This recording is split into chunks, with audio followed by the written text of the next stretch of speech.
Oh, oh ya, sebelumnya Assalamualaikum warahmatullahi wabarakatuh.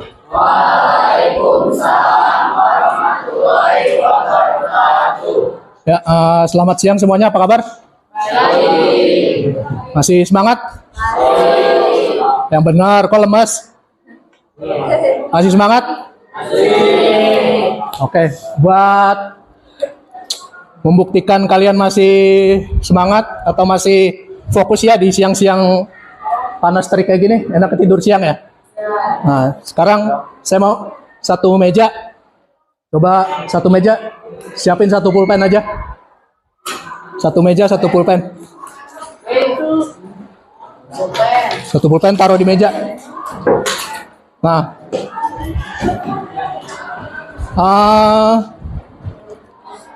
dengerin penjelasan saya ya. Kalau saya bilang pegang kuping, kalian pegang kuping. Paham? Kalau saya bilang pegang hidung, pegang hidung. Paham? Kalau saya bilang pegang pulpen, kalian cepat-cepat pegang pulpennya, angkat ke atas. Paham? Coba, saya coba ya. Perhatiannya.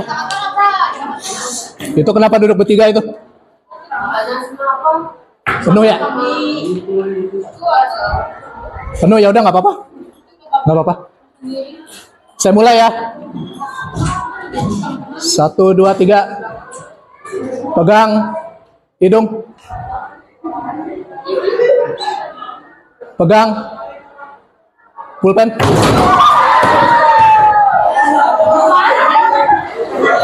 Duduk. Sekarang gini. Kalau tenang. Kalau saya bilang megang hidung tapi saya bilangnya kalau saya bilang pegang kuping tapi saya megangnya hidung, jangan diikutin. Pokoknya kalau saya megang dan nyebutnya salah, jangan diikutin. Pegang hidung.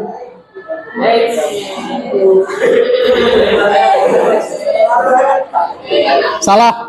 Kan tadi saya bilang, kalau saya megang dan nyebutnya salah, jangan diikutin, diam aja. Ulang ya. Pegang hidung. Pegang pulpen.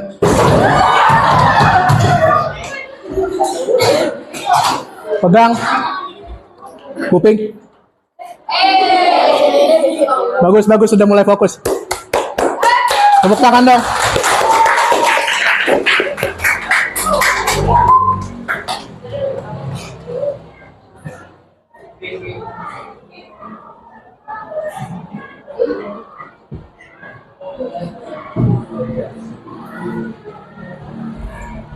Nah, untuk di pembelajaran siang kali ini ya, di mata pelajaran IPS, saya akan membahas tentang proses geografis mempengaruhi keragaman aktivitas ekonomi masyarakat. Nah, sebelum kita belajar, sebelum kita mengenal lebih jauh tentang proses geografis yang mempengaruhi keragaman aktivitas ekonomi masyarakat, saya akan menjelaskan tujuan pembelajarannya dulu, karena kita hidup juga ada tujuannya, ya kan?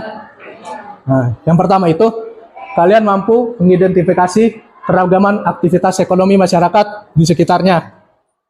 Lalu yang kedua, kalian itu mampu menganalisis dan mendeskripsikan keragaman bentuk muka bumi terhadap aktivitas ekonomi masyarakat. Nah, lalu yang ketiga, peserta didik mampu menjelaskan pemanfaatan lingkungan sekitar dalam pemenuhan kebutuhan ekonomi. Sebentar ya.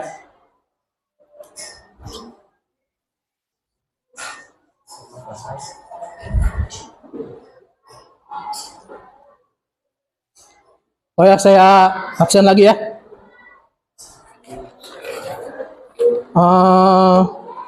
Yang nggak masuk tadi Mia ya. Terus yang pindah siapa?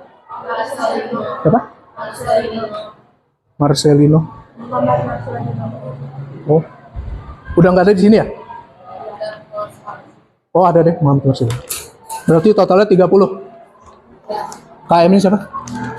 Siapa namanya? Freya Nindita. Oke. Sampai sekarang, sampai saat ini, ada yang mau ditanyakan terkait tujuan? Udah. Nah, ada yang tahu ini gambar apa? Dua. Apa yang gambar pertama apa? Ada di mana? Kalau yang bawah?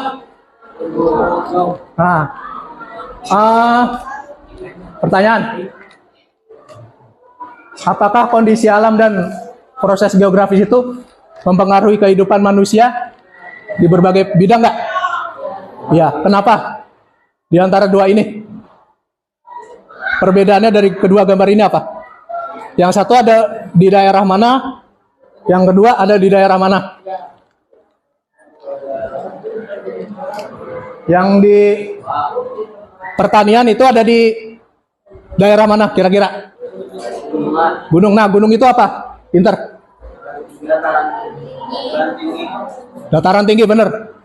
Siapa tuh yang jawab tadi? Oke, bener. Dataran tinggi ya. Nah, kalau yang tahu susu Lembang itu ada di mana? Nah, itu Lembang dataran tinggi apa dataran rendah? Tinggi. Nah, sebenarnya kan kalau rumah produksi tahu itu nggak selalu ada di Lembang ya, di berbagai kota juga banyak. Nah, umumnya itu kalau pabrik-pabrik rumah produksi itu ada di dataran rendah. Nah, lalu kalau yang ini pertanian itu umumnya ada di dataran tinggi. Nah, jadi kondisi alam itu sangat mempengaruhi kehidupan manusia di dalam berbagai bidang. Nah, di dataran tinggi itu secara cuaca, secara iklim ya, emang cocok untuk dilakukan usaha-usaha bidang pertanian karena cuacanya itu bagus, nggak terlalu panas, terus juga adem. Nah, sementara yang di atas, yang di tahu susu itu kan umumnya ada di perkotaan atau di daerah dataran rendah. Nah, di daerah dataran rendah itu kan secara mobilitas, secara pergerakan ya, untuk proses pendistribusiannya itu kan lebih mudah seperti itu. Nah, sampai sini ada yang kurang jelas atau mau ditanyakan? Udah cukup jelas? Oke, saya lanjut ya. Nah, di sini kita akan bahas faktor geografis yang mempengaruhi keragaman aktivitas ekonomi. Nah, ini pengaruh proses geografis terhadap aktivitas ekonomi ya. Nah, di situ ada dua ya, pengaruh iklim dan cuaca, dan pengaruh iklim dan cuaca di bidang pertanian dan perikanan. Nah, kalau pengaruh iklim dan cuaca bagi kehidupan, itu kan tentu saja sangat mempengaruhi bagi kita. Ada yang tahu pengertian cuaca itu apa? Boleh buka bukunya? Dibuka aja bukunya. Buku cetakan dibuka, sambil dibuka ya.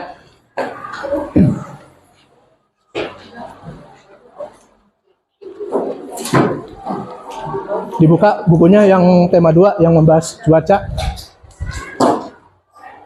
Ada yang tahu cuaca itu apa? Silakan Pria. Cuaca adalah kondisi rata-rata udara pada saat tertentu di suatu wilayah yang relatif sempit dan dalam waktu yang singkat. Oke, benar. Kalau iklim, ada yang bisa jawab selain Freya? Iklim apa? Silakan. Ada yang mau jawab? Iklim apa? Boleh lihat bukunya, nggak apa-apa. Dibaca aja, nggak apa-apa. Silakan. Apa? Iklim? Tunjuk tangan aja kalau mau jawab. Silakan. Apa iklim? Jawab aja, nggak apa-apa. Iklim. Tadi siapa yang nunjuk? Ya udah, silakan.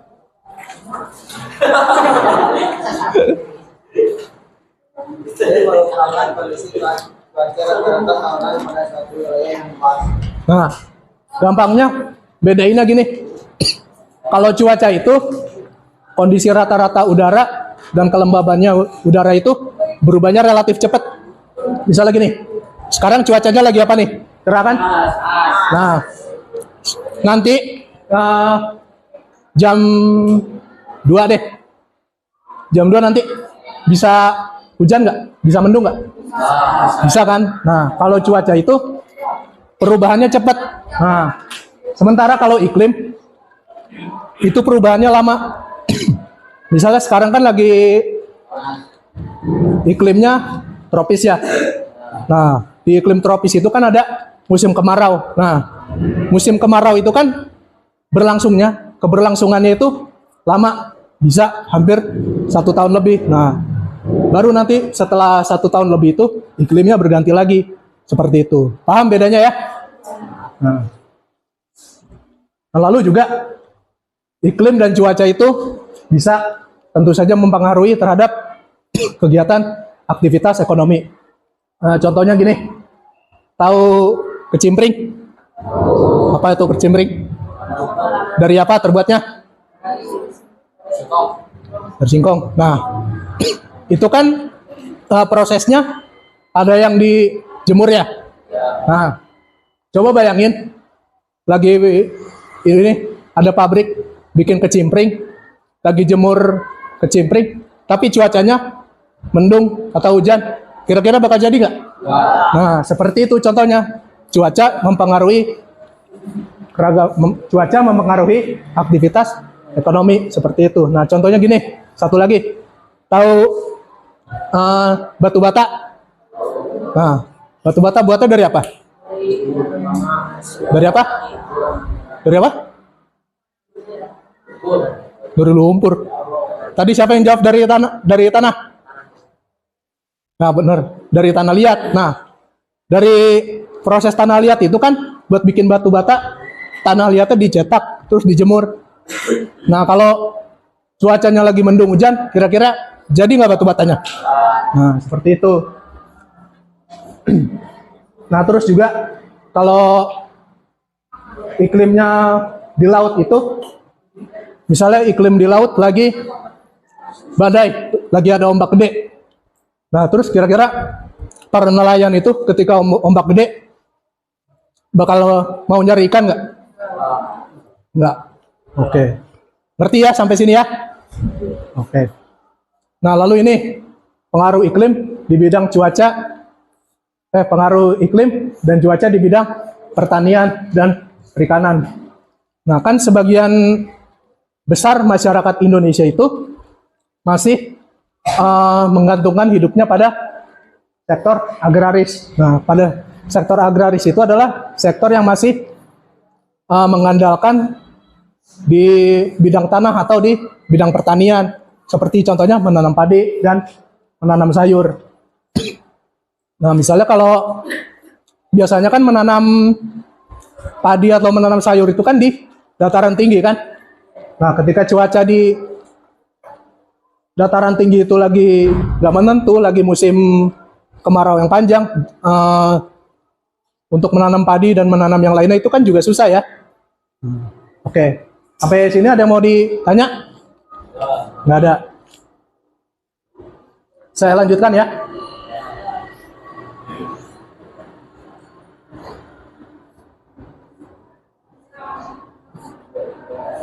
Nah, ini.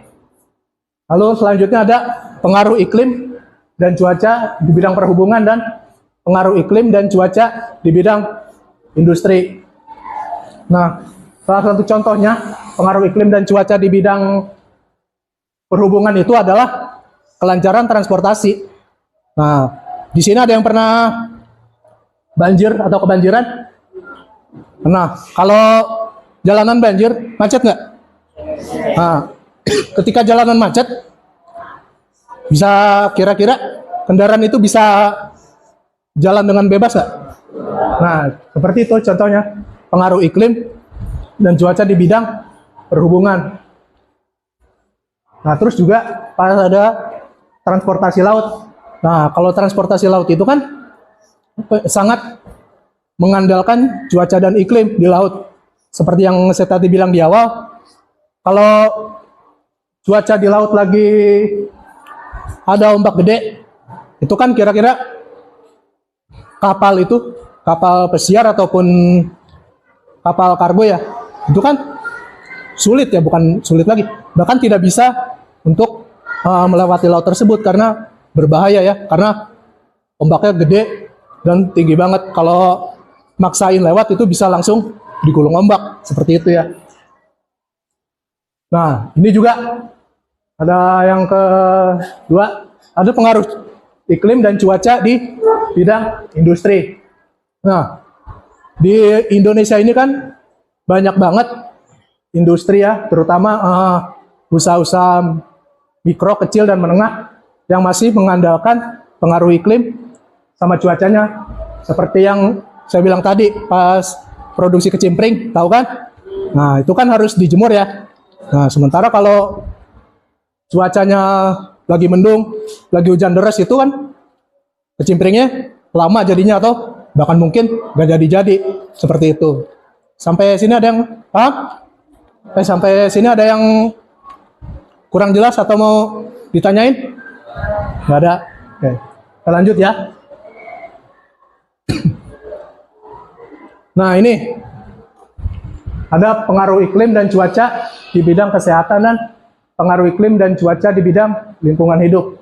Nah, tentu saja ya kalau iklim itu dan cuaca itu sangat berpengaruh sama kesehatan kita. Misalnya kalau di musim hujan itu kita biasanya sakit ya, pilek atau flu gitu ya. Nah, siapa kalau yang musim hujan di sini suka sakit? Nggak ada, kebal semua ya. Nah, terus juga kalau musim kemarau atau lagi pergantian musim, nah itu disebutnya lagi musim pancaroba. Nah, itu bisa muncul juga berbagai macam penyakit ya, seperti batuk, pilek, demam berdarah, sama diare.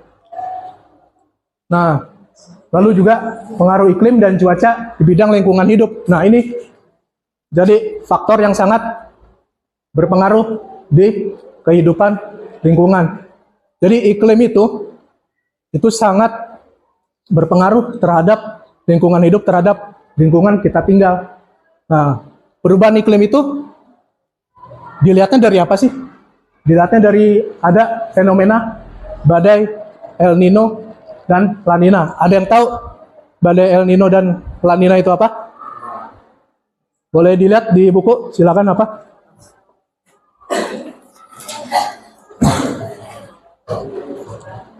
Boleh dibaca.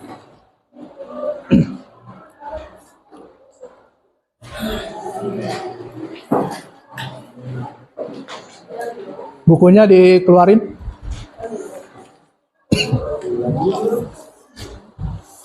Apa? Yang bisa baca jangan silahkan tunduk tangan. Apa itu El Nino, La Nina? Siapa ya? Mau tunjuk tangan? Mau dibaca? Gak apa-apa, tunjuk tangan aja. Silakan. Siapa? Gak apa-apa, ayo. Gak apa-apa. Tunjuk tangan aja. Daripada saya tunjuk.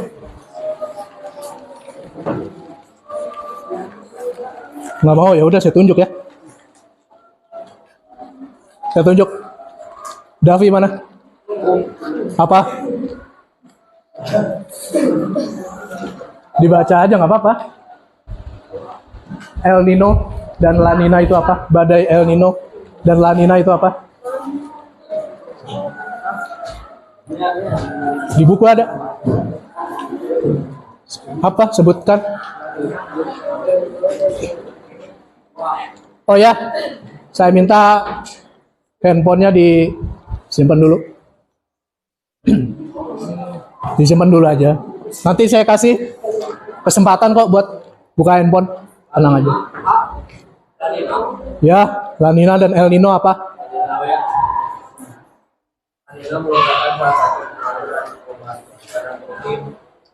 Agak kencengan lagi, kedengeran nggak? Nah, nggak kedengeran kan? Apa? La Nina merupakan salah satu pengaruh dari perubahan cuaca dan iklim. Kalau El Nina apa? La Nina apa? Oh iya, sorry. El Nino apa? Silakan. menyebabkan peningkatan curah hujan. Nah, jadi gampangnya kalau La Nina itu membuat iklim dan cuaca itu menjadi panas. Nah, sementara kalau El Nino itu menyebabkan cuaca itu menjadi dingin dan menjadi musim hujan. Seperti itu ya gampangnya. Kalau La Nina itu jadi panas, El Nino itu jadi dingin. Nah, lalu juga kalau perubahan iklim itu kan terhadap lingkungan bisa menyebabkan naiknya permukaan laut. Nah, dari naiknya permukaan laut itu bisa terjadinya ombak besar seperti itu. Nah, sampai sini ada yang mau ditanyakan? Oke, lanjut ya. Nah, ini ada bentuk-bentuk muka bumi di Indonesia. Nah, bentuk-bentuk muka bumi di Indonesia ini kan ada berbagai macam ya. Kelihatan nggak? Kelihatan nggak? Jelas? Nah, ini apa? Nah, ini? Ini? Oh, ini? Ini? Oke. Nah, berbagai macam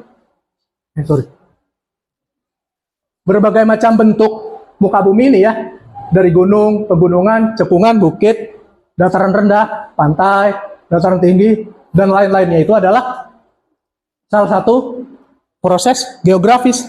Kenapa disebutnya proses geografis? Karena semua wujudnya itu bisa kita lihat kan. Nah, contohnya kalau gunung dan pegunungan ada wujudnya kan bisa dilihat kan. Nah, kalau di Jawa Barat ada gunung apa? Ah, bener, Tangkuban Perahu. Nah. Kalau pantai, di sini ada pantai. Namanya pantai apa? Hah? Nah, bener, Pangandaran. Terus kalau daerah dataran tinggi di mana?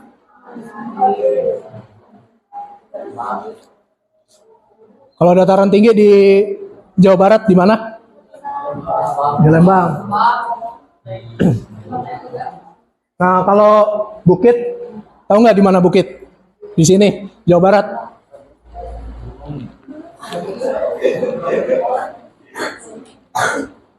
Nah,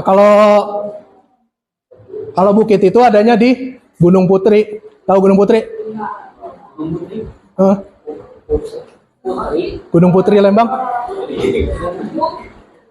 Nah, kalau Gunung Putri Lembang itu ada bukitnya. Kenapa disebut bukit? Karena bukit itu adalah daratan yang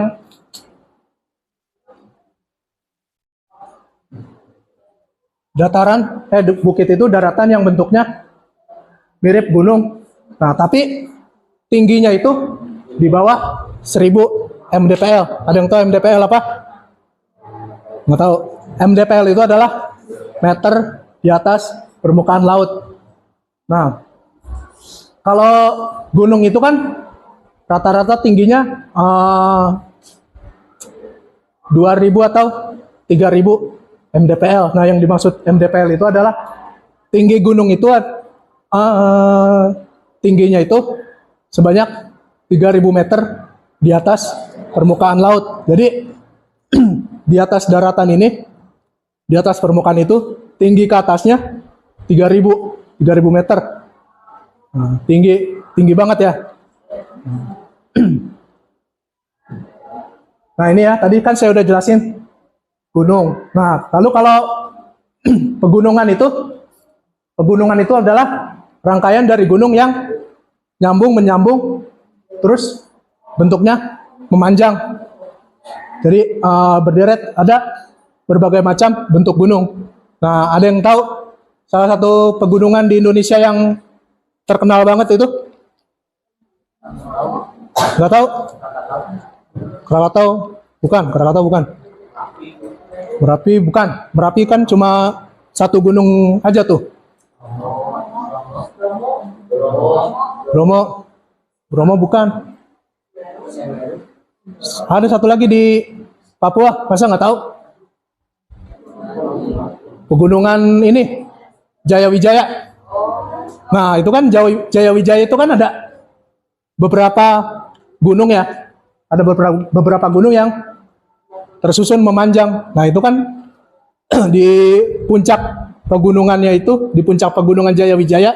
Nah, itu tuh ada salju atau ada cuaca dan iklim yang berbeda di atas itu. Nah, itu tuh yang menjadi istimewanya dari pegunungan Jaya Wijaya ya.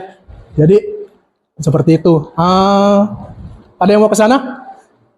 Nggak ada. Kenapa nggak mau? Ada yang mau ke sana nggak?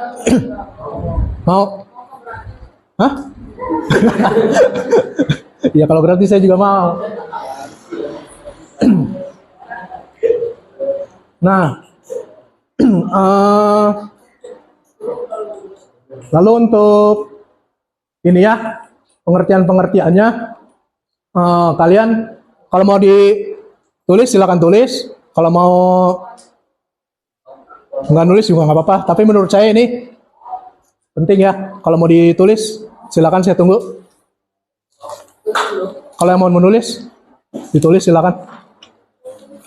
Saya tunggu.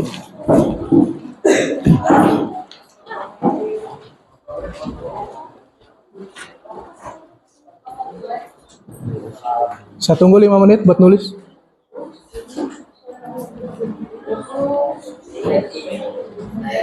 Di foto boleh.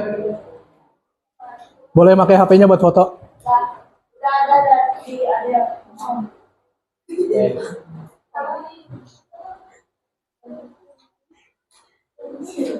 Udah?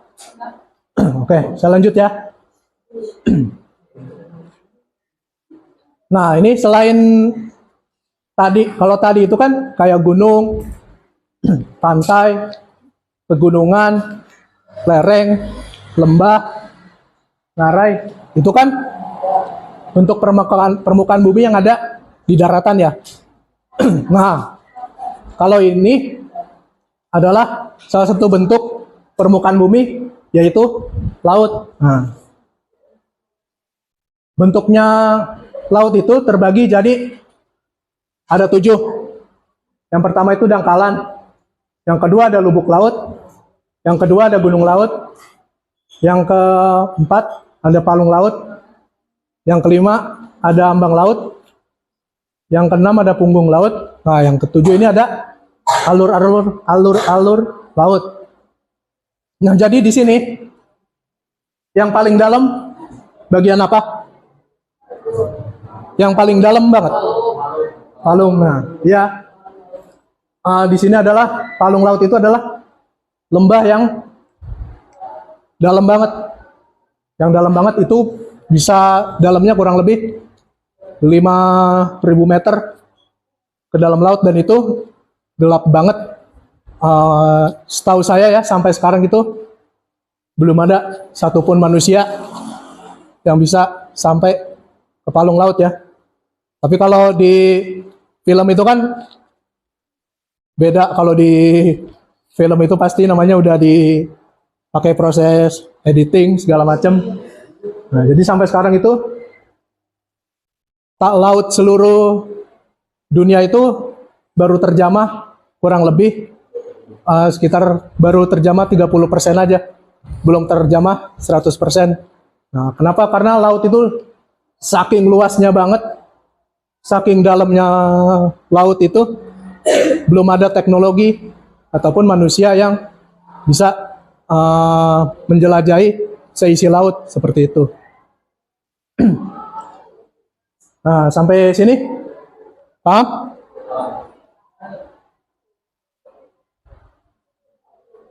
Nah, ini kita lanjut ya.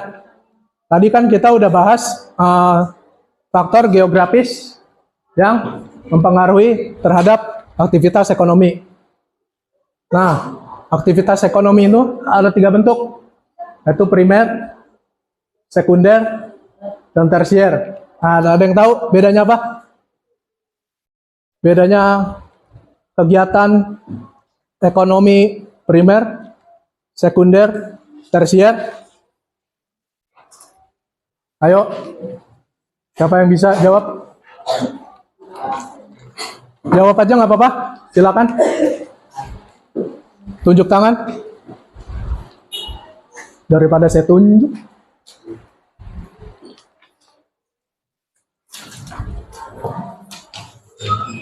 Dibuka bukunya nggak apa-apa. Maaf.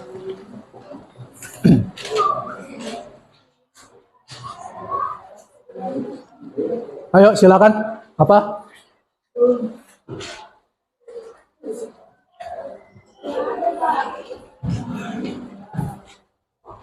Ayo saya tunggu.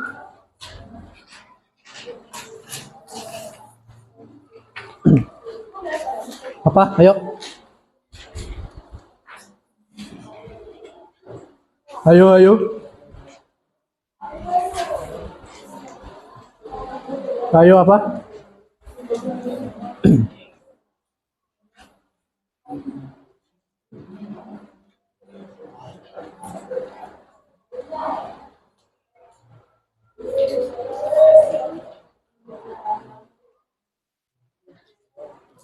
Ayo apa? Nggak ada yang tahu? Kalau nggak ada yang tahu, biar saya jawab. Bilang dulu, ada yang tahu nggak? Ada. Nah, jadi kalau ekonomi primer itu mau jawab. Nah, jadi kalau ekonomi primer itu adalah proses pembentukan barang mentah, masih barang mentah. Contohnya, tahu ini menanam padi. Nah, habis dari padi jadi apa? Jadi apa habis jadi padi? Nah, beras. Nah, proses menanamnya itu adalah disebut dengan aktivitas ekonomi primer. Karena baru menanam barang mentahnya aja. Contoh sekali lagi, ini apa? Tahu hutan? Nah, di hutan itu kan biasanya ada penebangan kayu kan? Nah, itu disebutnya aktivitas ekonomi primer. Nah, lalu untuk yang aktivitas ekonomi sekunder itu adalah proses pengolahannya dari barang mentah ke barang jadi. Contohnya, tahu bensin nggak? Bensin ada berapa jenis? Ada berapa jenisnya? Pertamax, bentar, satu-satu. Pertamax, Pertalite, Solar. Bensin ada apa aja? Kalau yang di Pertamina tuh yang di pom bensin? Ada Pertamax, Solar, Pertalite. Nah, Pertamax. Ada 4 kan? Nah, sebelum jadi bensin yang 4 jenis itu kan sebelumnya masih minyak bumi mentah. Nah, proses minyak bumi mentahnya itu disebut dengan ekonomi primer. Karena kan baru diambil minyaknya dari dasar laut ya, baru ditambang.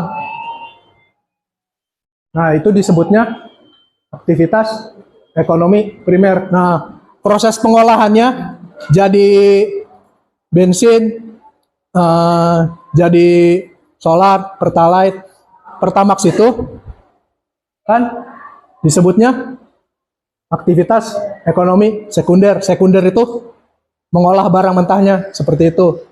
Seperti mengolah dari padi menjadi beras, kayak gitu. Paham? Nah, sementara kalau aktivitas ekonomi tersier, nah, aktivitas ekonomi tersier itu adalah kita itu menjual atau mendistribusikan barang yang telah jadi itu, yang berasal dari proses ekonomi sekunder. Misalnya kan minyak bumi baru diangkat, diolah buat menjadi bensin ya. Nah, Pertamina itu kan menjual bensinnya di pom bensin. Nah, itu tuh pom bensin itu disebut juga dengan aktivitas ekonomi tersier. Nah, produk ekonomi tersier itu juga bergerak di bidang jasa. Ada yang bisa kasih contoh? Salah satu contoh yang bergerak di bidang jasa apa? Apa? Yang di bidang jasa? Hah? Apa yang di bidang jasa? Saya kasih contoh satu. Dokter, apalagi? Guru ya, saya ya. Saya kan bergerak di bidang jasa. Selain dokter, guru apalagi? Polisi. Nah, benar. Terus apalagi? Pemadam kebakaran. Terus apalagi? Hah? Tentara. Terus benar apalagi? TNI, tentara sama aja. Hah? Apa PM? Ya, sama kayak tentara. Terus apa lagi? Yang sering kalian pakai setiap hari atau mungkin yang dekat sama kehidupan kalian apa? Bener, supir. Kayak Gojek ya. Gojek, GrabCar. Nah, itu kan bergeraknya di bidang jasa. Terus ada lagi psikolog, tahu? Nah, sama pengacara, tahu? Nah, itu disebutnya di bidang jasa karena memberikan jasa, bukan memberikan barang, seperti itu. Nah, sampai sejauh ini ada pertanyaan? Nggak ada. Boleh saya lanjut ya berarti ya? Oke. Nah, lalu ini dalam pemanfaatan lingkungan untuk pemenuhan kebutuhan ekonomi. Nah, dalam pemanfaatan lingkungan ya, kita itu tidak boleh sembrono, kita itu tidak boleh sembarangan dalam melakukan pemanfaatan, tidak boleh melakukan eksploitasi berlebihan, misalnya mengambil minyak bumi sebanyak-banyaknya lalu untuk dijual. Nah, itu kan nggak boleh. Kenapa nggak boleh? Karena itu kan proses pembentukan minyak buminya itu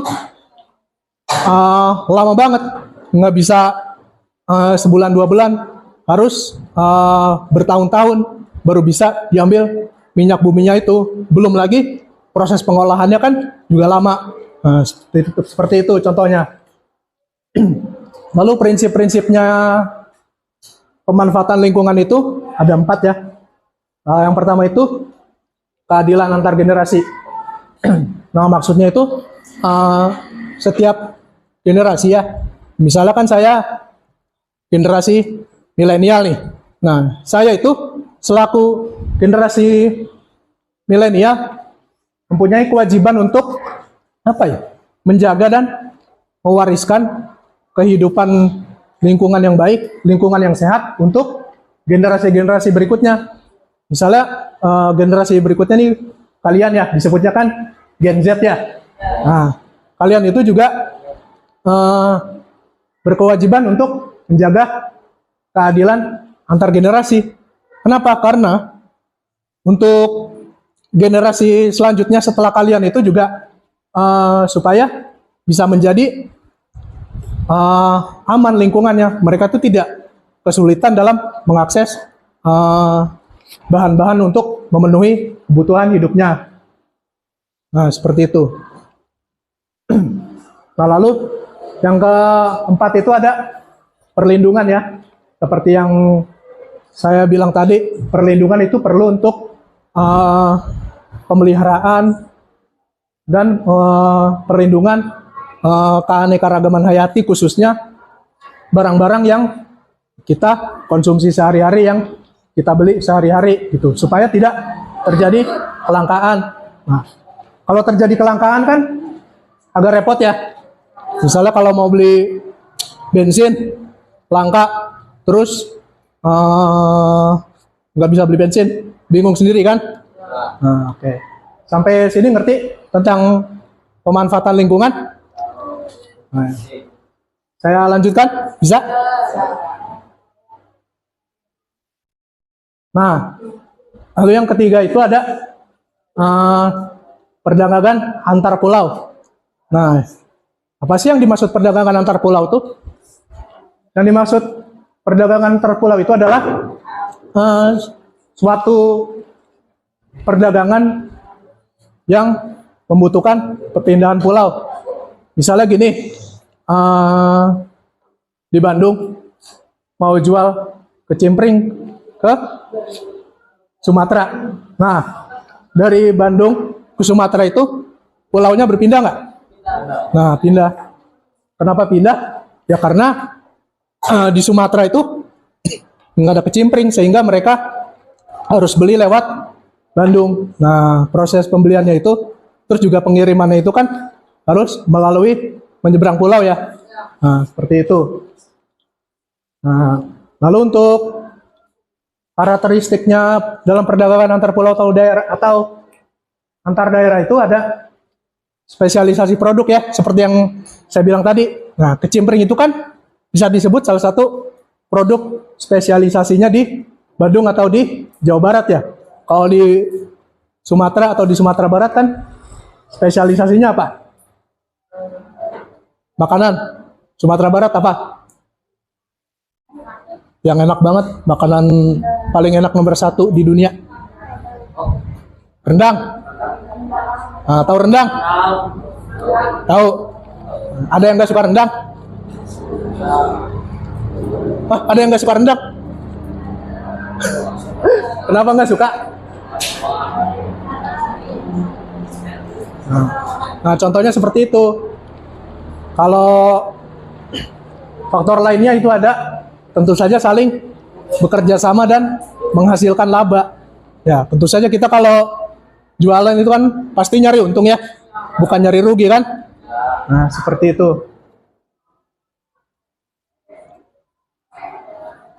Nah, ini ada penjelasan yang terakhir. Nah, ini ada tujuan, faktor pendorong, dan manfaat dari perdagangan antar pulau itu sendiri. Nah, kita bahas dari yang pertama, tujuannya ya. Tujuannya udah jelas, udah nggak bisa diperdebatkan, udah nggak bisa diganggu gugat lagi ya. Tentu saja buat memperoleh keuntungan dan tentu saja memperluas jangkauan pasar.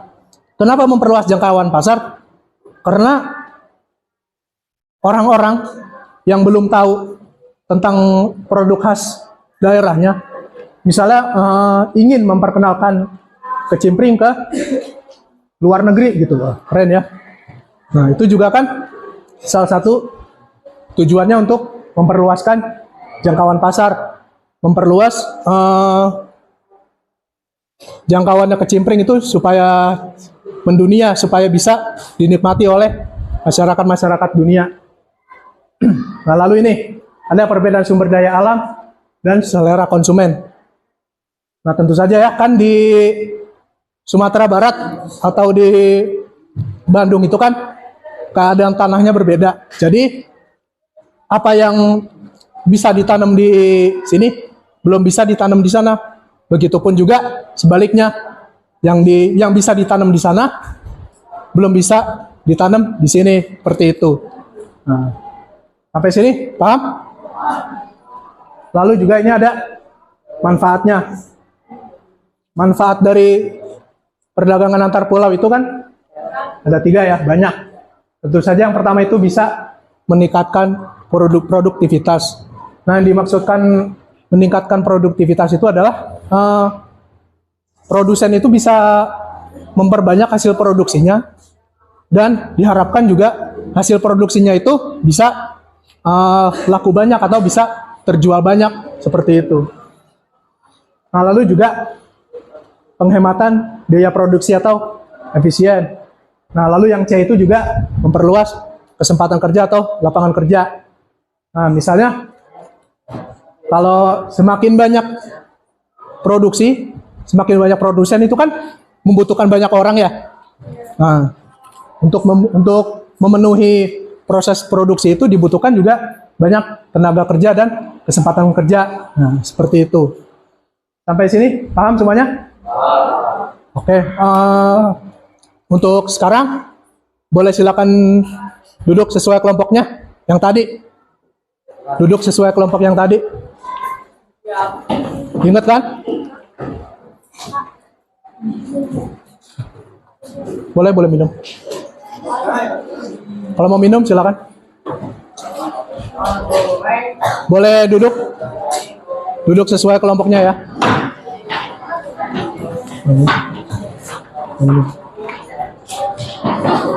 Sesuai kelompoknya, ingat kan?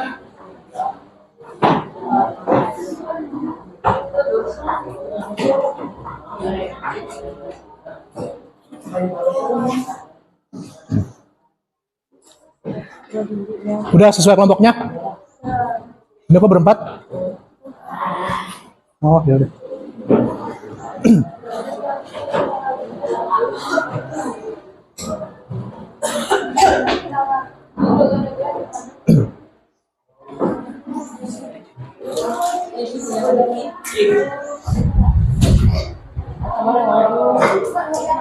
Udah sesuai kelompoknya?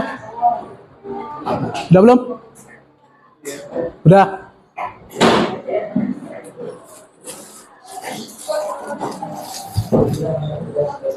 Udah sesuai kelompoknya? Kelompok 1 tadi mana? Handphonenya? Ada yang bisa scan? Bisa scan nggak handphonenya? Bisa, yaudah.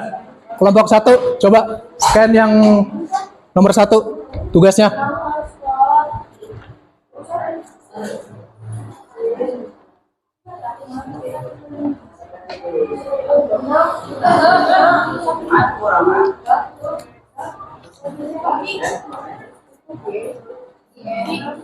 Bisa nggak?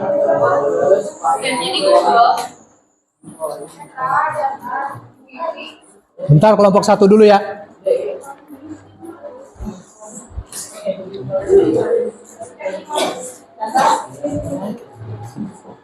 Bisa.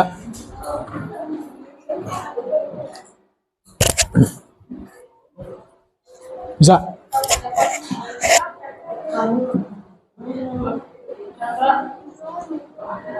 Nah, ini kelompok 1 bisa ya. Kelompok 2 mana? Kelompok 2. Coba scan.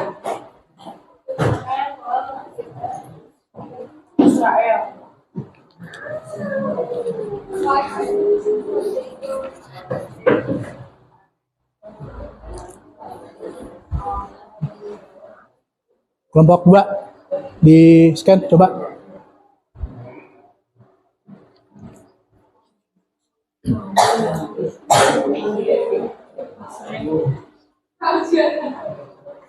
Bisa. Bisa nggak Rama? Bisa. Nah, lalu kelompok 3 coba bisa di scan. Hah? Ya.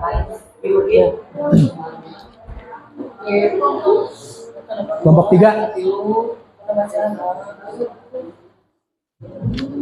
bisa.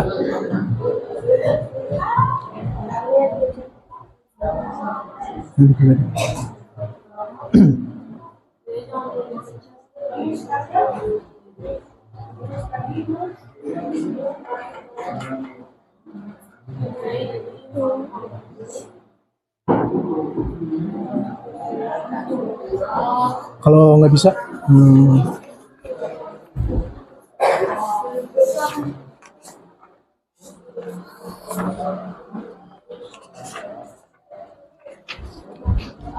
ya.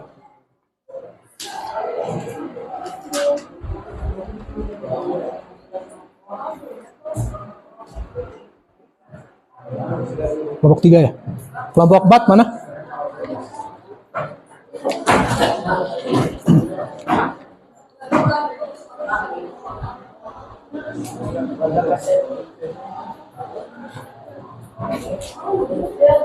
Udah.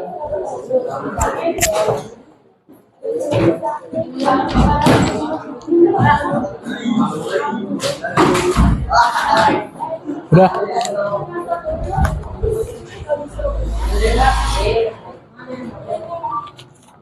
Dicepat ya, biar saya bisa menjelaskan.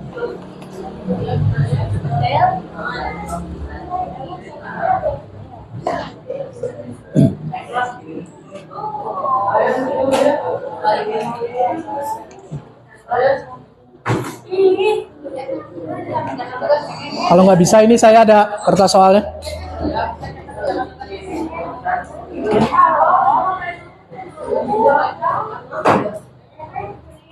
Mari kita berjalan lagi. Jangan apa-apa kalau nggak keluar.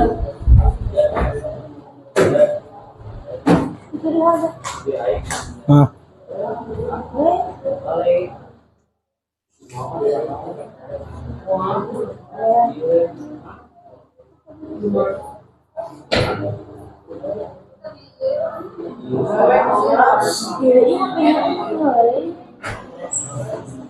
bisa. Udah keluar soalnya. Kelompok 5. Udah. Keluar soalnya. Oke, kelompok 6. Udah keluar soalnya. Nah, sekarang saya jelasin dulu ya. Kelompok 1, 2 mana? Artikelnya tentang apa? Nah, yang Tanah Abang ya. Di situ kan ada artikel ya. Artikel tentang dari pedagang Tanah Abang yang dilarang dan TikTok Shop itu dilarang. Nah, dibaca artikelnya. Terus kan itu di bawahnya ada pertanyaan. Lihat, kelihatan?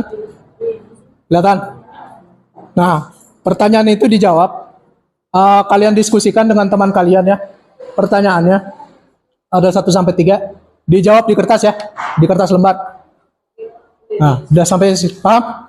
Paham. Satu kelompok satu kertas. Kenapa? Iya, satu kelompok satu kertas saja. Dia tulis nama lengkapnya ya. Jangan nama pendek, saya bingung nanti.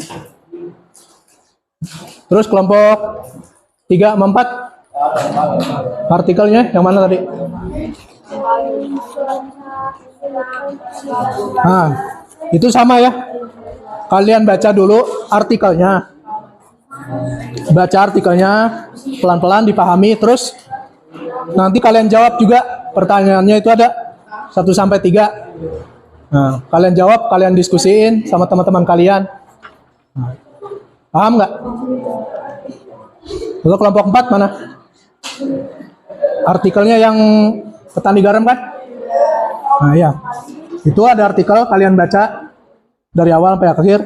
Nah itu terus di scroll bawahnya ada 3 pertanyaan. Itu kalian jawab, kalian diskusiin sama teman-temannya ya. Nah terus yang kelompok 5 sama, kelompok 5 dan 6 ada artikelnya kan? Dapat. Nah ya, nama anggota kelompoknya ditulis. Nama anggota kelompoknya ditulis ya, semuanya. Nama lengkap ya. Ya, buat kelompok 5 sama 6 dilihat artikelnya, dibaca. Dibaca dari awal sampai akhir, dipahami. Nah, terus dijawab pertanyaannya. Di bawah itu ada pertanyaan 1 sampai 3. Kalian jawab dengan cara diskusi ya di kertas. Iya, jawabannya aja. Biar nggak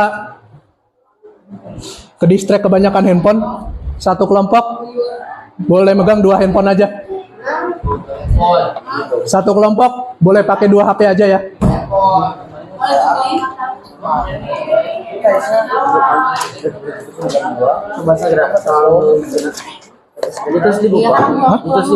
Ya, di kertas lembar. Ditulis nama kelompoknya ya. Ditulis nama kelompoknya, nama lengkap ya. Udah paham cara ngerjainnya?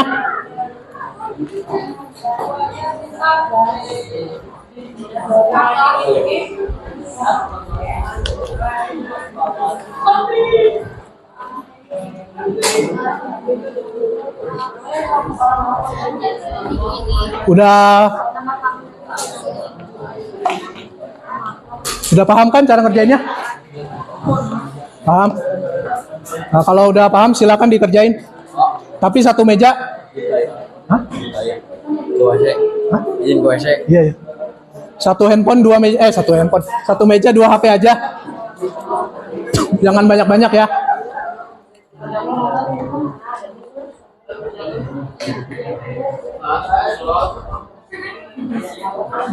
Satu meja 2 HP aja. Satu meja, satu kelompok, 2 HP aja pakainya. Boleh? Hah? Boleh lihat Google. Boleh buka Google, tapi satu kelompok 2 HP aja pakainya. Tulis nama lengkap ya.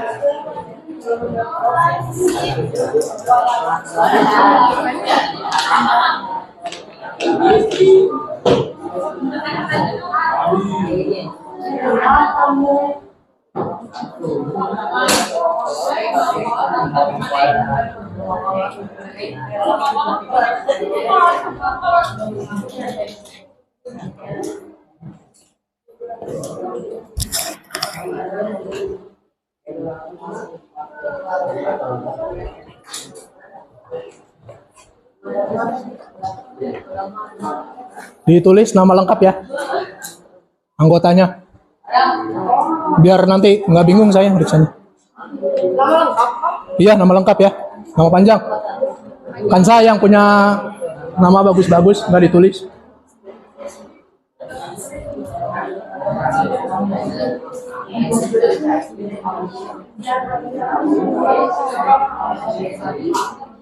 Kalau artikel kurang jelas, boleh dibuka aja tuh, ada linknya kan.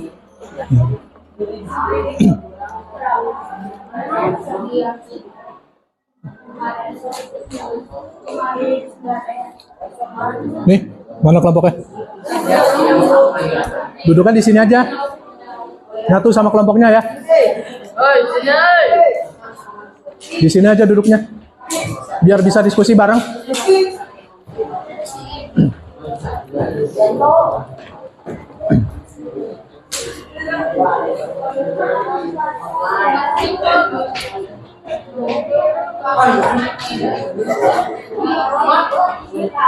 Jangan tiduran. Tiduran nanti di rumah.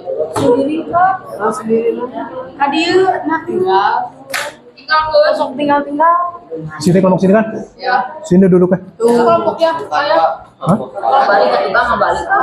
Sini duduk. Dikerjain ya. Masa dia mau? Boleh lihat Google.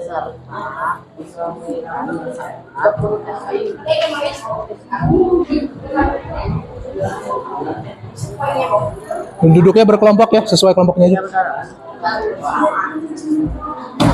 Tulis jawabannya aja di kertas.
Boleh langsung jawabannya aja ya. Kalau ada yang nggak ngerti atau kurang jelas boleh tanya. Tapi jangan tanya jawaban.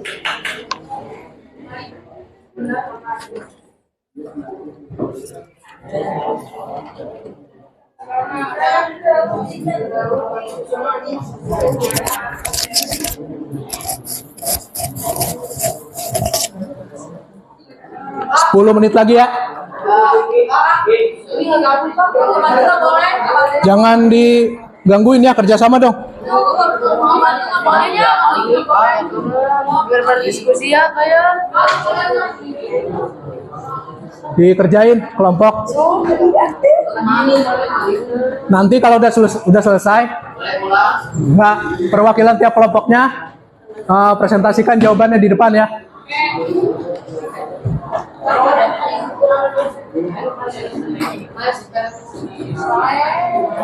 Ada yang udah belum?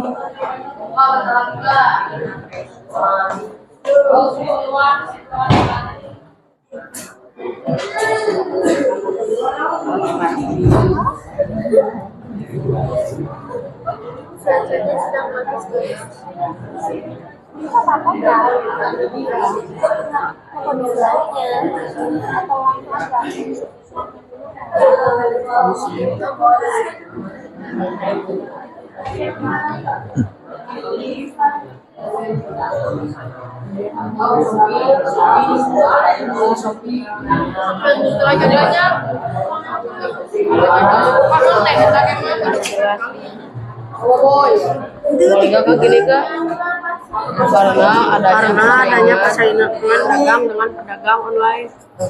Yang penting Jawab dong. Kan boleh buka Google. buka iya situ. Ini mau mikir kata Kak. Nggak apa-apa kan saya nggak ngelarang. Buka Google, buka aja. Boleh buka Google-nya kok, boleh. Boleh dimanfaatkan. Boleh. Boleh buka internetnya. Jangan duduk di meja dong. Nggak sopan, enaknya nggak enak dilihat.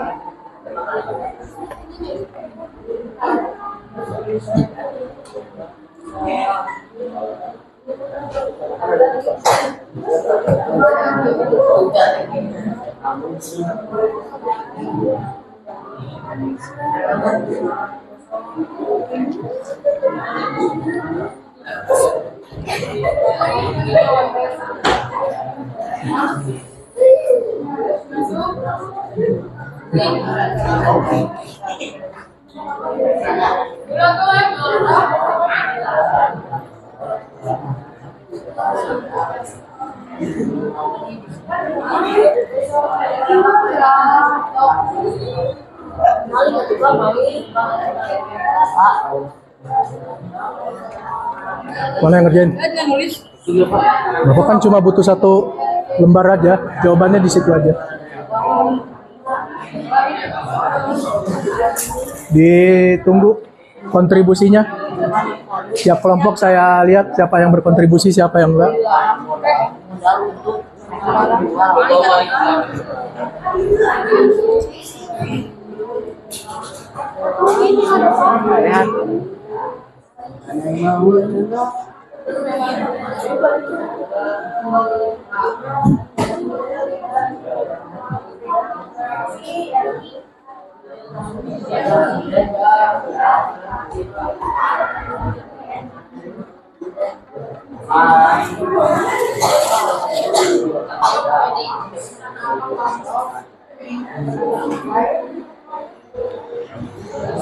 Udah belum? Udah belum? Oke. Ditungguin.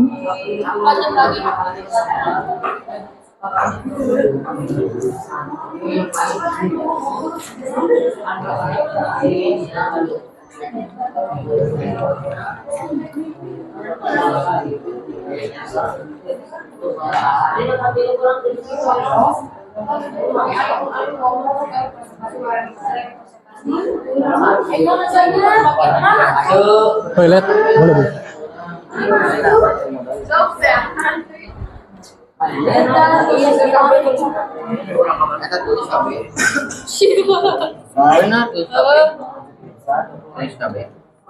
Pemerintah Indonesia harusnya ya setuju karena dengan Dijelasin alasannya kenapa. ya karena dengan adanya TikTok Shop dan Abang yang di jadi Angelo Nah, terus konsepnya juga tuh jelasin nggak setujunya kenapa, kalau nggak setuju kenapa. menurut solusi dan agar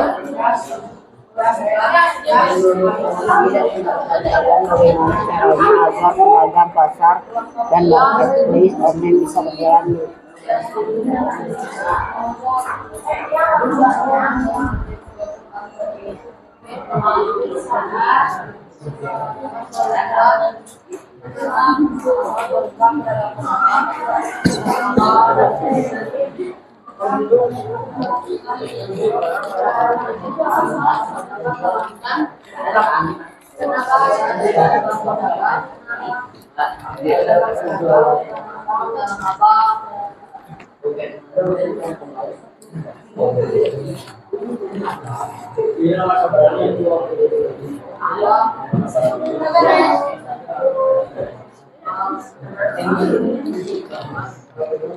Udah belum?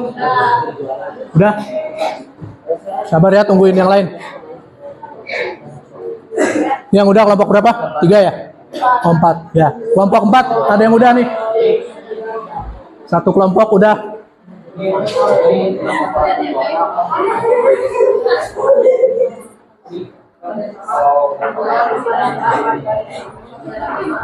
Kelompok 4 udah. Yuk, sedikit lagi. Makin cepat kelar, semakin baik.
Selain kelompok 4, ada yang udah?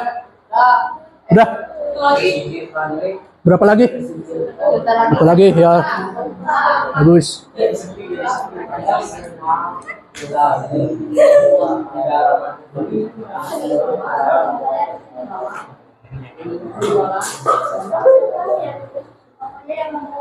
Jangan duduk di meja dong. Duduk di bangku aja. Jangan duduk di meja. Pada saat adanya. Aunya. Keren, keren.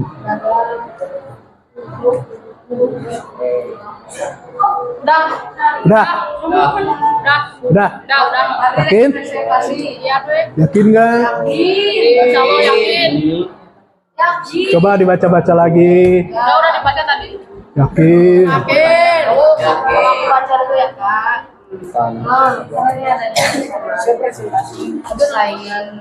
Ramai kembali.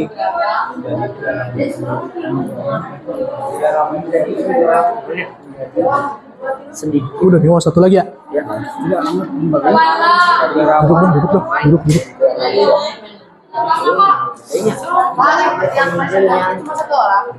Yang presentasi 2 orang, 3 orang. 3. Jadi satu orang satu nomor. Nah,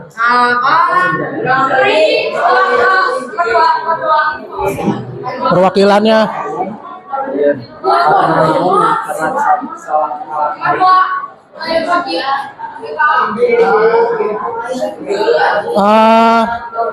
Yang presentasi jawabannya ke depan, satu kelompok 3 orang aja ya. Boleh sambil ditentuin siapa yang mewakilkan kelompoknya, mengirimkan delegasinya yang terbaik buat menjelaskan jawabannya ke depan. Silakan.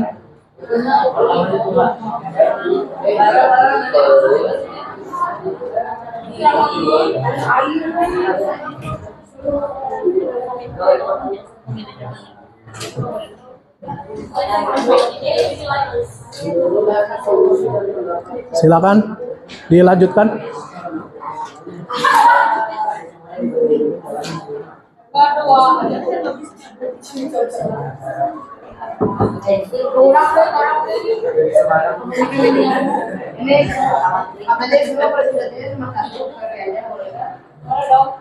Kenapa? Langsung presentasi. Tiga orang yang maju ya. Satu orang Paris.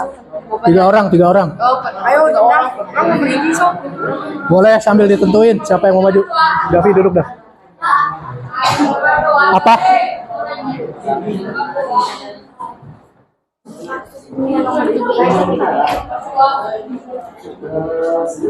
Nah, ini kan artikelnya. Lagi musim panen ya. Lagi musim panen. Seandainya lagi nggak musim panen, seandainya cuaca lagi nggak menentu, nah itu kira-kira solusinya apa? Nah, kira-kira upayanya itu yang dilakukan untuk meminimalisir dari seandainya iklimnya itu berubah apa? Kalau misalnya seandainya, ya misalnya lagi susah melaut atau susah lagi menangkap ikan, itu yang solusinya apa? Yang supaya bisa meminimalisir dampaknya itu.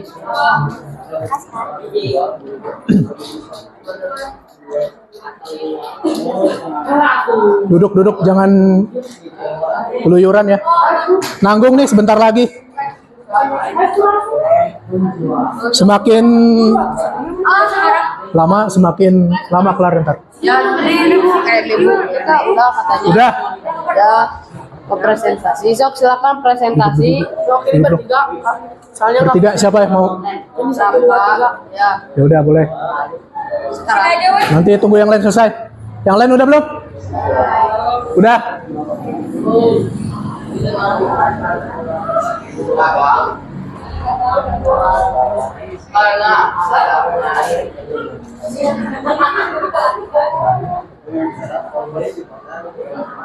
Udah belum? Semua udah belum? Ini udah. Udah belum? Mantap. Udah semua? Kelompok 1 udah belum nih yang depan kanan? Hah? 3 lagi ya udah.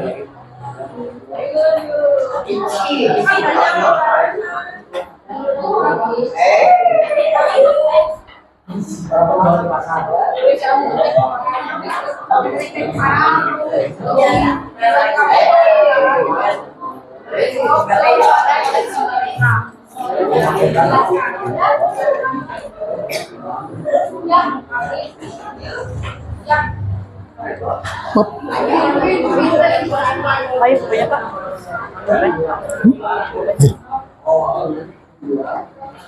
Udah?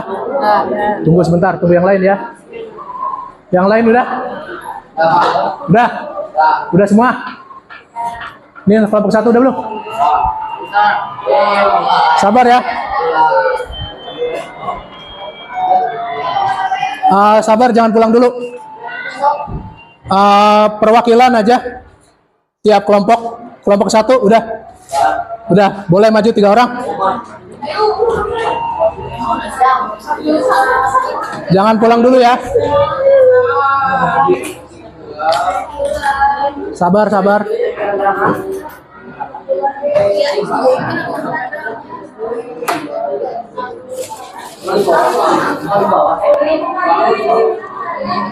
Silakan kelompok 1.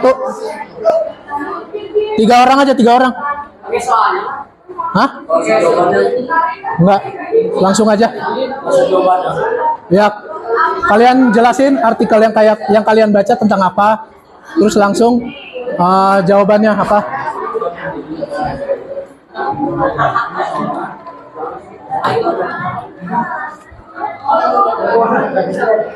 Ayo buruan.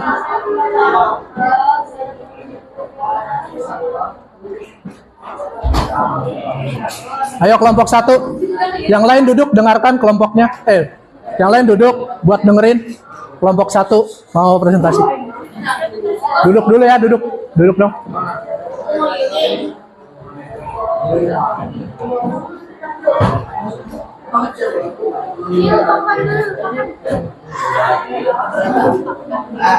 Yang lain duduk dulu. Oke.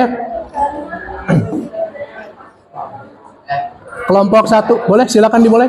Perkenalkan diri dulu. Salam.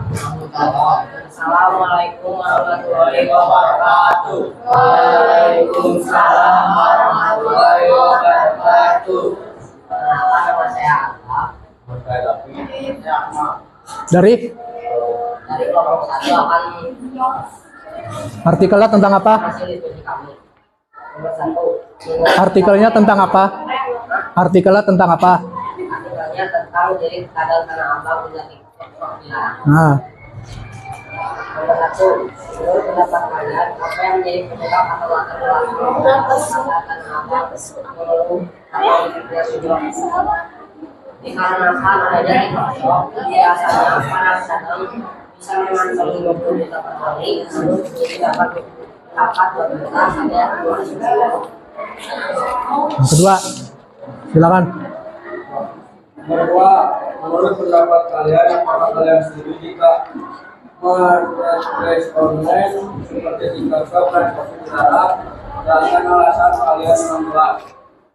Setuju, karena para penjual sudah mengeluarkan modal yang cukup besar untuk berjualan. Tapi pada saat ada marketplace seperti TikTok Shop dan Shopee, para penjual tanah abang menjadi tidak ramah pembeli. Terus kondisi dan pendapat dari kalian bagaimana caranya agar dan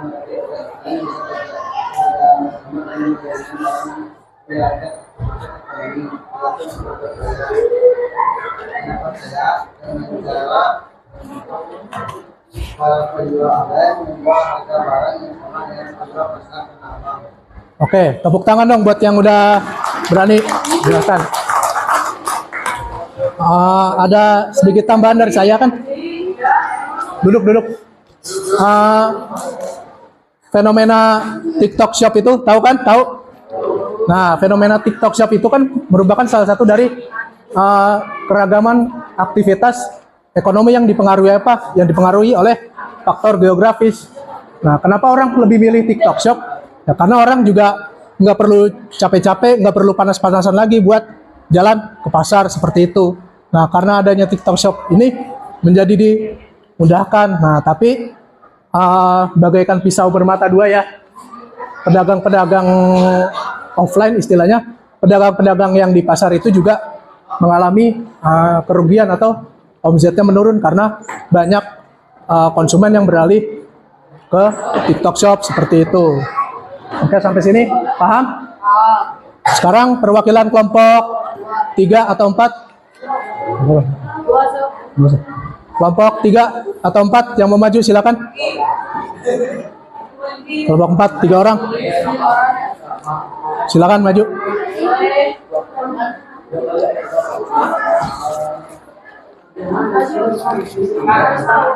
Silakan, satu lagi. Maju deh.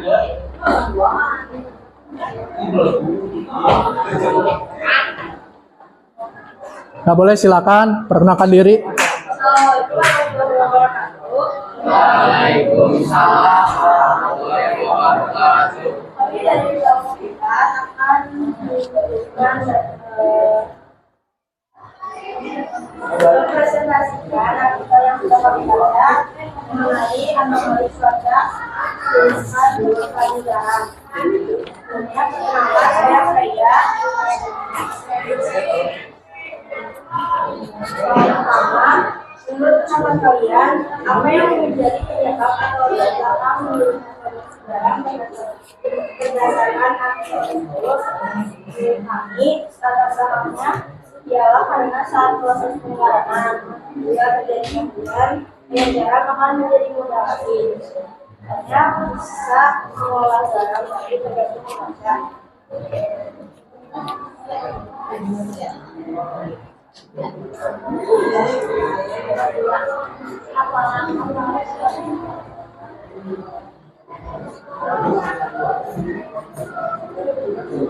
Apakah kalian bisa lakukan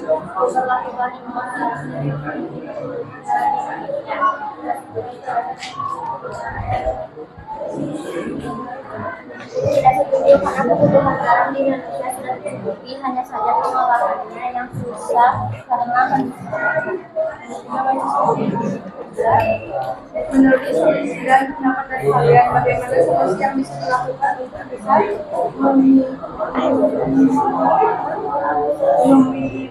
meminimalisir dari dampak Ayo. produksi garam yang lebih banyak saat kondisi cuaca dan iklim yang cocok untuk melakukan penanaman. Ini saya hasil diskusi dari kelompok kami. Ya, dan terima kasih. Wassalamualaikum warahmatullahi wabarakatuh. Silakan duduk. Nah, ini menarik ya, yang tentang anomali cuaca menyulitkan petani garam ya. Nah, seharusnya untuk apa ya? Untuk meminimalisir terkait terjadinya perubahan cuaca yang tidak menentu, kan garam itu awalnya dari air laut ya. Dari air laut terus dijemur kan. Nah, selama cuacanya itu sedang bagus, selama cuacanya itu lagi sedang cerah atau sedang panas ya, para petani garam itu seharusnya memiliki upaya untuk memaksimalkan proses produksinya. Sementara cuaca itu sedang lagi bagus-bagusnya begitu, supaya nanti mereka ketika iklimnya itu kembali berubah, iklimnya itu kembali menjadi musim hujan. Nah, ketika mereka kesulitan itu mereka juga mempunyai cadangan-cadangan produksi sehingga mereka juga itu tidak kehilangan mata pencaharian seperti itu. Oke, itu tambahan dari saya. Lalu kelompok 5 atau 6 yang terakhir boleh. 3 orang, satu lagi.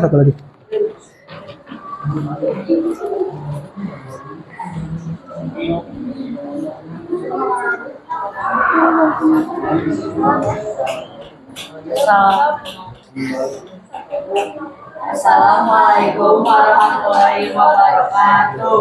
Waalaikumsalam warahmatullahi wabarakatuh. Kami dari kelompok 6 mempresentasikan nelayan Pangandaran memasuki musim panen ikan. Sebelumnya saya perkenalkan saya Alvino. Saya Melisa. Bagaimana kondisi cuaca dan iklim yang tertulis dalam artikel tersebut? Coba kalian jelaskan secara sederhana. Iklimnya kemarau, kondisi lautnya aman, sedang bagus-bagusnya yang menyebabkan kemunculan. Bagaimana kondisi keseluruhan yang terjadi setelah adanya perubahan iklim atau cuaca berdasarkan artikel tersebut dijelaskan secara bersama. Secara umum memang masih masa panen karena saat musim kemarau pasti ikan banyak hampir di semua pangkalan. Nelayan di pantai juga 3 hari tidak melaut. Pasalnya dalam 3 hari terakhir ombak di pantai Legok Jawa sedang tinggi. Menurut pendapat kalian, bagaimana upaya yang dapat dilakukan masyarakat untuk meminimalisir dampak dari perubahan iklim dan cuaca yang berhubungan dengan aktivitas ekonomi seperti artikel di atas? Membudidayakan ikan agar bisa susah melaut dan bisa menjual ikan yang tidak membudidayakan. Oke, tepuk tangan dong buat semuanya. Silakan duduk. Saya mau sekalian penutupan ya. Tunggu duduk dulu ya. Oh ya, sebelumnya terima kasih sudah mengikuti pembelajaran IPS hari ini ya. Semoga kalian sehat selalu. Salam juga untuk keluarga di rumah ya. Menurut saya pembelajaran hari ini sudah cukup ideal. Walaupun masih ada sedikit kekurangan, tapi itu tidak menyurutkan niat kalian untuk tetap belajar ya. Mungkin untuk pertemuan berikutnya saya akan menggunakan metode pembelajaran yang berbeda lagi, yang menarik ya. Boleh dipersiapkan, mau beres-beres, boleh.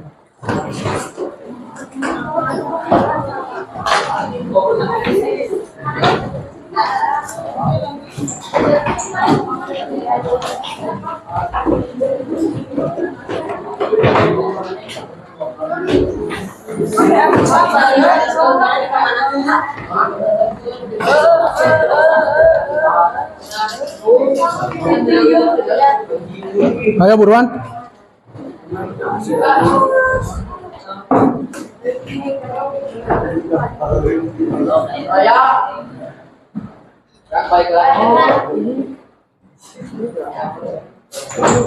Boleh langsung dipersiapkan dan berdoa.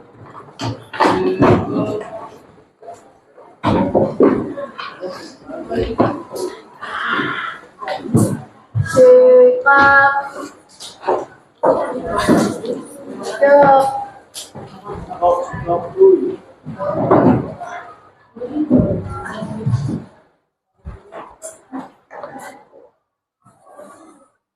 Berdoa dimulai.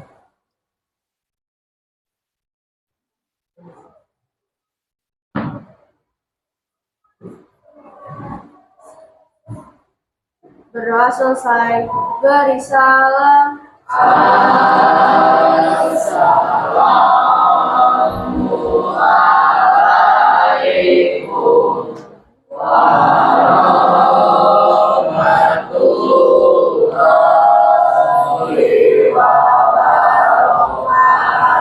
Oh ya, Waalaikumsalam warahmatullahi wabarakatuh. Silakan pulang. Hati-hati di jalan. Semangat belajarnya ya. Yang punya tiket.